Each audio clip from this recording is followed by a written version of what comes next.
پھر حاضر ہیں آپ کے لیے ایم بابتن اسلامک اسٹوڈیو سے۔ آج آپ کو بتا رہے ہیں کہ آپ جب دعا مانگتے ہیں تو دعا میں کتنی چیزوں کا وسیلہ جائز ہے، کتنی چیزوں کا وسیلہ کہ جو قرآن اور حدیث کے مطابق آپ کے لیے جائز ہے، آپ اپنی دعاؤں میں ان چیزوں کا وسیلہ رب تعالیٰ کے سامنے پیش کر سکتے ہیں۔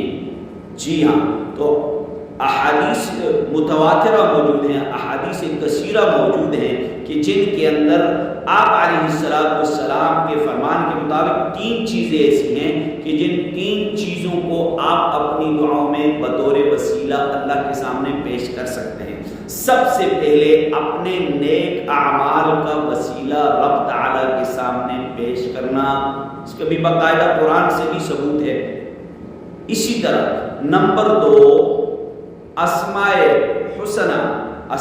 حسنہ کہ اللہ تبارک و تعالیٰ کے ناموں کا وسیلہ پیش کرنا کہ اے رب تو بڑا رحیم ہے، رحم فرما، کریم ہے، کرم فرما، غفور ہے، بخش دے۔ تو رب تعالیٰ کے اسماء حسنہ جو ہیں ان کا وسیلہ بھی اپنی دعا میں اللہ کے سامنے پیش کر سکتے۔ نمبر 3 نیک لوگوں کی دعا کا وسیلہ، نیک لوگوں کی دعا کا وسیلہ۔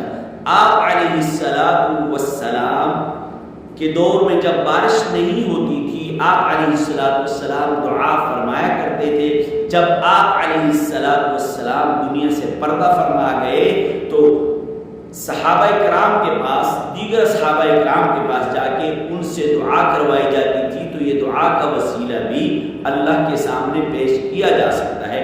تو یہ 3 چیزیں ہیں کہ آپ اپنی دعاؤں میں ان 3 چیزوں کا وسیلہ اللہ کے سامنے پیش کر سکتے ہیں۔ اس میں گناہ نہیں ہے، یہ منع نہیں ہے۔